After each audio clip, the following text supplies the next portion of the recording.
दोस्तों आज हम बात करेंगे सुपर सोल्जर्स की।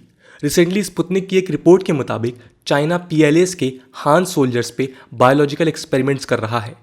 एक सुपर सोल्जर का मिलिट्री में होना मिलिट्रीज के लिए हमेशा से एक इंपॉर्टेंट प्रॉस्पेक्ट रहा है। इमेजिन करिए एक ऐसा सोल्जर जो पेन, एक्सट्रीम कोल्ड और हीट को विथस्टैंड कर सके। सियाचिन ग्लेशियर्स में हमारे सोल्जर्स जिस तरह के एक्सट्रीम वेदर्स में रह रहे हैं वो किसी सुपर सोल्जर से कम नहीं है। पर चाइना ने सुपर सोल्जर की डेफिनेशन को पूरी तरह से बदल दिया है और ये कितना ज़्यादा डेंजरस है ये आपको आगे पता लगेगा। दिसंबर 2020 में यूएस नेशनल इंटेलिजेंस के डायरेक्टर जॉन रैटक्लिफ ने वॉल स्ट्रीट जर्नल में एक ऑप-एड पब्लिश कर क्लेम किया कि चाइना की यूएस इंटेलिजेंस रिपोर्ट्स दिखाती हैं कि उसने अपने सोल्जर्स पर जेनेटिक इंजीनियरिंग के लिए ह्यूमन टेस्टिंग की है ताकि उन्हें बायोलॉजिकली इन्हांस्ड कैपेबिलिटीज़ प्रोवाइड की जा सकें, यानी कि उन्हें सुपर सोल्जर्स बनाया जा सके। रैटक्लिफ ने लिखा, there are no ethical boundaries to Beijing's pursuit of power. इस वीडियो में हम इस क्लेम को एनालाइज करते हुए समझेंगे कि क्या सच में चाइना ऐसा कुछ कर रहा है और क्या ये पॉसिबल है।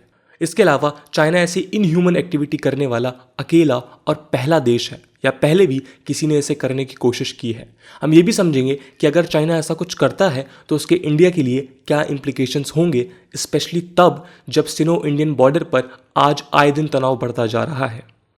नमस्कार दोस्तों, मेरा नाम है आदर्श और स्वागत है आपका स्टडी आईक्यू में।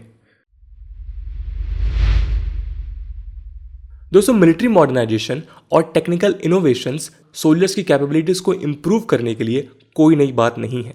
एंशिएंट टाइम से बड़े छोटे सभी एम्पायर्स अपनी मिलिट्रीज को एम्पावर करने के लिए नए नए टेक्निक्स और टूल्स को डेवलप करते रहे हैं। वर्ल्ड वॉर 2 के दौरान भी मेटाएम्फेटामाइन नाम का एक साइकोट्रॉपिक ड्रग काफ़ी चलन में रहा, जिसका यूज अलाइड फोर्सेस और एक्सिस पावर्स दोनों की आर्मीज में हुआ।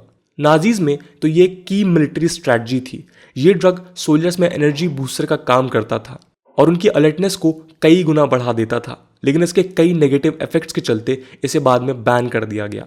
2014 में यूएस के प्रेसिडेंट बराक ओबामा ने भी कुछ जर्नलिस्ट से कहा कि यूएस आयरन मैन क्रिएट करने वाला है। ये एक जोक था, लेकिन यूएस मिलिट्री एक्चुअली में ऐसा कुछ कर रही थी। इस अनाउंसमेंट के पहले यूएस मिलिट्री ने टालोस यानी tactical assault light operator suit project शुरू कर दिया था। ये उम्मीद थी कि ये एक लाइट और बुलेट प्रूफ आर्मर होगा जो यूएस सोल्जर्स को बेटर इक्विप्ड बना देगा अगेंस्ट असॉल्ट। ये प्रोजेक्ट 5 साल बाद बंद हो गया, लेकिन इस प्रोजेक्ट को लेकर कोई खास एथिकल कंसर्न्स नहीं थे, unlike the news from China. क्योंकि अगर ये सच है कि चाइना बायोलॉजिकल इन्हांसमेंट के लिए ह्यूमन टेस्टिंग कर रहा है तो ये सोल्जर्स को एक बेटर आर्मर सूट या वेपन देने के बियॉन्ड है। हम ये कह सकते हैं कि ये सीधा नेचर के साथ खिलवाड़ है। दोस्तों, जॉन रैटक्लिफ के कंसर्न्स हैं कि शायद चाइना ने रिसेंटली CRISPR Cas9 नाम के बायोटेक्नोलॉजी टूल में काफ़ी कैपेबिलिटीज़ गेन की हैं। ये एक जीन एडिटिंग टेक्नोलॉजी है जिसका इंटेंडेड यूज़ जेनेटिक डिजीज़ को क्योर करना था। इसके तहत ऑर्गेनिजम्स में प्रॉब्लमैटिक DNA स्ट्रैंड्स को आइडेंटिफाई कर उन्हें कट या एडिट किया जा सकता है।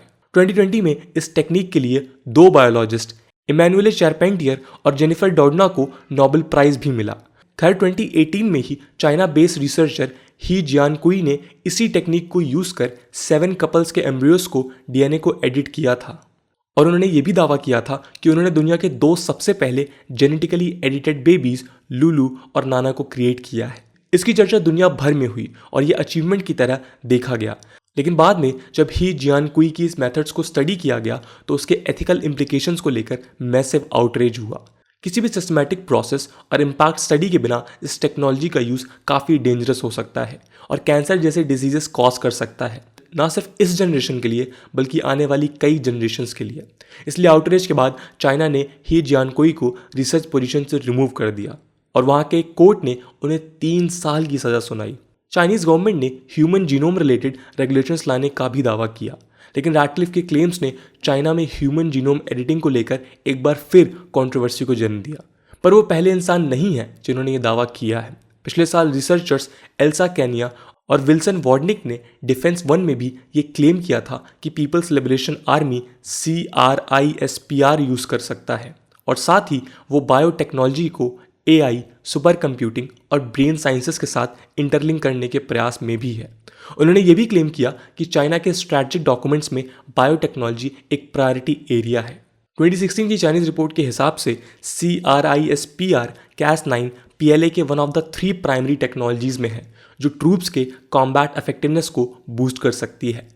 2016 के पेपर और साउथ चाइना मॉर्निंग पोस्ट ने यह सजेस्ट किया था कि सोल्जर्स को मोडाफिनिल भी दिया जा सकता है जो कॉग्निटिव इन्हांसमेंट और एंटी स्लीप ड्रग है और बैटलफील्ड में सोल्जर्स की मदद करता है। एल्सा कैनिया और विल्सन वॉर्डनिक ने यह बिल्कुल नहीं कहा कि चाइना ने इन एफर्ट्स में सक्सेस गेन कर ली है, बल्कि उनका दावा सिर्फ ये है कि यह चाइनीज पॉलिसी का एक्टिव हिस्सा है और मात्र एक पॉसिबिलिटी है। फॉर्मर नेवी ऑफिसर विल्सन वॉर्डनिक कहते हैं कि वो इस बात से लेस कंसर्न है कि चाइना बैटलफील्ड इन्हांसमेंट कर सुपर सोल्जर्स बना लेगा, बल्कि वो इस बात से ज़्यादा कंसर्न है कि इस जीन एडिटिंग के कंसिक्वेंसेस क्या होंगे। जब वुहान में ओरिजिनेट हुए कोविड-19 जैसे ग्लोबल पैंडेमिक से हम जूझ रहे हैं, तब ये मुद्दा और भी ज़्यादा इंपॉर्टेंट हो जाता है। 2018 में नेचर बायोटेक्नोलॉजी में पब्लिश्ड एक रिपोर्ट बताती है कि ये टेक्निक कुछ ऐसे एक्सटेंसिव म्यूटेशंस और जेनेटिक डैमेज कर सकती है जो ह्यूमैनिटी के लिए खतरा हो सकती है। ना सिर्फ ये सेलुलर डैमेज कॉज करेगी, बल्कि कुछ ऐसे म्यूटेशंस भी क्रिएट कर सकती है जिन्हें डिटेक्ट करना मुश्किल हो जाएगा थ्रू स्टैंडर्ड प्रोसीजर्स। इनसे कैंसर जैसी डिसीज का खतरा भी बढ़ जाता है जो फ्यूचर जनरेशन्स में पास डाउन भी हो सकती हैं। एक एथिकल कंसर्न ये भी है कि जिस तरीके का कमांड स्ट्रक्चर मिलिट्री में होता है, क्या वहाँ पर सोल्जर्स का कंसेंट लेकर ये रिसर्च की जाएगी, स्पेशली तब जब ट्रूप्स पर कोविड वैक्सीन की टेस्टिंग को लेकर रशिया और चाइना से खबरें आती रही हैं। खैर, चाइनीज गवर्नमेंट ने ऐसे किसी भी क्लेम को डिनाई करते हुए यूएस को एक विशियस प्रोपेगेंडा फैलाने के लिए जिम्मेदार बताया। चाइना में लैक ऑफ ट्रांसपेरेंसी के चलते ये पता लगाना तो मुश्किल है कि इन क्लेम्स की कितनी सच्चाई और कितना प्रोपेगेंडा है, पर कुछ एक्सपर्ट्स कहते हैं कि भले ही चाइना ऐसे अटेम्प्ट्स में इन्वॉल्व हो, पर वो इसमें सक्सेसफुल होगा इसकी पॉसिबिलिटी नियर फ्यूचर में कम है। आइए देखते हैं कैसे। दोस्तों, बीबीसी में पब्लिश्ड एक रिपोर्ट के हिसाब से एल्सा कैनिया खुद रैडक्लिफ के क्लेम से एग्री नहीं करती हैं और कहती हैं कि चाइना की मिलिट्री फिलहाल सिर्फ इस फील्ड को एक्सप्लोर कर रही है। वो कहती हैं कि चाइनीज मिलिट्री के एम्बिशंस चाहे जो भी हों, लेकिन उन्हें अचीव कर पाना इतना आसान नहीं है क्योंकि इस टेक्नोलॉजी में दुनिया फिलहाल काफ़ी पीछे है, इंक्लूडिंग चाइना। इसके अलावा अडल्ट्स में भी किसी प्रकार की जीन एडिटिंग सुपर सोल्जर्स के पॉसिबिलिटी को कम कर देती हैं as compared to gene editing in embryos. University college London की molecular geneticist doctor Helen O'Neill भी रैडक्लिफ के क्लेम्स पर क्रिटिकल है। वो कहती हैं कि सवाल सुपर सोल्जर्स की पॉसिबिलिटी का नहीं है, बल्कि ये है कि क्या साइंटिस्ट के पास ऐसी टेक्नोलॉजी अवेलेबल भी है। कुछ साइंटिस्ट जैसे क्रिस्टोफ गैलिशिट ये भी कहते हैं कि CRISPR के अपने लिमिटेशंस हैं। जीन एडिटिंग तो पॉसिबल है, लेकिन अभी तक हम इस कंक्लूजन में नहीं पहुंचे हैं कि कौन सा जीन चेंज किस तरह के और कितने इम्पैक्ट्स कॉज कर सकता है। शायद एक जीन चेंज एक इंसान को बेटर मस्कुलर पावर दे दे, लेकिन उससे कैंसर नहीं होगा, इसका दावा हम नहीं कर सकते। कुछ एनालिस्ट ये भी मानते हैं कि अगर चाइना ऐसा कर भी रहा है तो वो वेस्टर्न कंट्रीज से ही इंस्पायर्ड है। 2017 में गार्जियन की एक रिपोर्ट ने यह क्लेम किया कि US military agency millions of dollars genetic extinction technology में इन्वेस्ट कर रही हैं, जो इन्वेजिव स्पीसीज को वाइप आउट करने के लिए है, लेकिन इसके मिलिट्री एप्लीकेशंस भी हो सकते हैं। चाइना और यूएसए अकेले नहीं है इस गेम में। फ्रांस की आर्म्ड फोर्सेस को 2020 में ही अप्रूवल मिला था कि वो इनहैंस्ड सोल्जर्स पर रिसर्च स्टार्ट कर सकते हैं with in critical boundaries. UK ने भी ऐसी रिसर्चेस को अप्रूव किया है एज पर फ्यू रिपोर्ट्स। खैर, सच जो भी हो, टू बी बेटर प्रिपेयर्ड हमें इस पूरे डेवलपमेंट का इंडिया पर क्या इम्प्लीकेशन हो सकता है उसे भी समझना जरूरी है। दोस्तों, इस पूरी न्यूज का एक डायरेक्ट इंडिया लिंक भी है। रॉयटर्स ने जनवरी 2021 में रिपोर्ट किया कि Chinese genome sequencing company BGI ने मिलियंस ऑफ कोविड-19 टेस्ट किट्स चाइना के बाहर बेचे after corona virus pandemic spread across the world. इसके अलावा BGI के प्रीनेटल टेस्टिंग किट्स भी दुनिया भर में फेमस हैं, लेकिन यूएस सिक्योरिटी ऑफिशियल्स ने अमेरिकन लैब्स को वार्न किया है कि उन्हें ये चाइनीज टेस्ट यूज नहीं करने चाहिए, क्योंकि शायद BGI इनका use foreign genetic data collect करने के लिए यूज कर रहा है ताकि चाइना में जीनोम रिसर्च को पुश दिया जा सके। वैसे तो BGI ने इसे डिनाई किया है। रॉयटर्स ने भी कहा कि बेस्ड ऑन अवेलेबल डॉक्यूमेंट्स इस बात में 100% सच्चाई प्रूव नहीं की जा सकती, लेकिन BGI के चाइनीज मिलिट्री PLA के साथ लिंक्स काफ़ी डीप हैं। चाइना ने पिछले कुछ सालों में प्राइवेट टेक्नोलॉजी कंपनीज को मिलिट्री रिलेटेड रिसर्च में काफ़ी स्मार्टली इंटीग्रेट किया है और इसलिए ये और भी ज़्यादा चर्चा का विषय बन जाता है। रीडर्स ने यह भी बताया कि बीजीआई ने पहले पीएलए के साथ मिलकर एथनिक हान चाइनीज मेजोरिटी को एल्टीट्यूड सिकनेस के प्रति कम ससेप्टेबल बनाने जैसे रिसर्चेस में भी काम किया है। दोस्तों, हम जानते हैं कि चाइना की मेजोरिटी पॉपुलेशन ईस्टर्न चाइना में रहती है, जबकि उसके मोस्ट इंपॉर्टेंट बॉर्डर्स साउथ और वेस्ट में है। इन हाई एल्टीट्यूड एरियाज के बॉर्डर्स इंडिया के साथ हैं और यहाँ चाइना कई दशकों से अपने बॉर्डर्स पोस्ट और बॉर्डर डेवलपमेंट प्रोजेक्ट्स पर काम कर रहा है।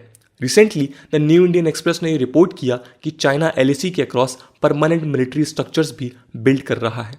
कई बार तो उसने इंडियन टेरिटरीज में इंक्लूड करने की कोशिश भी करी है, जिसके चलते हमने कई कॉन्फ्लिक्ट्स भी देखे, most recent being Galwan clash.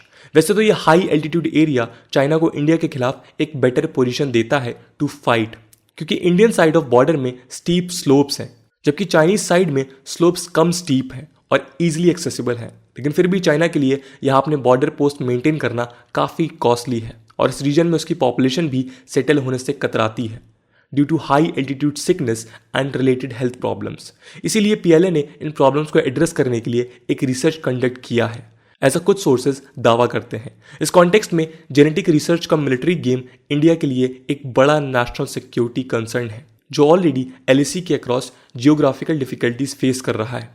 दोस्तों, इंडिया एक डेमोक्रेटिक और वर्ल्ड वाइड रिस्पेक्टेड देश है और इसलिए ये सजेस्ट करना कि हमें भी ऐसे जीन रिसर्चेज में इन्वॉल्व होना चाहिए, ये हमारा एम नहीं है, क्योंकि ह्यूमन राइट्स हमारे लिए सर्वोपरि हैं। इसके अलावा हमें ये मिलिट्री स्ट्रैटजीज और बायोटेक्नोलॉजी एक्सपर्ट्स पर छोड़ देना चाहिए कि इस फील्ड में क्या पॉसिबिलिटीज़ हैं। लेकिन हम ये ज़रूर कह सकते हैं कि अपने बॉर्डर्स को सिक्योर करना और बॉर्डर एरिया डेवलपमेंट आज काफ़ी ज़्यादा ज़रूरी है। इसके अलावा इन बॉर्डर्स में हम टेक्नोलॉजिकल इंटरवेंशंस के थ्रू बेटर सर्विलेंस इंस्ट्रूमेंट्स भी डिप्लॉय कर सकते हैं, जैसे CIBMS के तहत हम इंडो पाकिस्तान बॉर्डर में कर रहे हैं। दोस्तों, इस पूरे रिसर्च को लेकर आपका क्या ओपिनियन है? किसी भी सोल्जर्स को जेनेटिकली इंप्रूव करना ह्यूमन राइट के टर्म्स में या फिर एथिकली कितना सही है?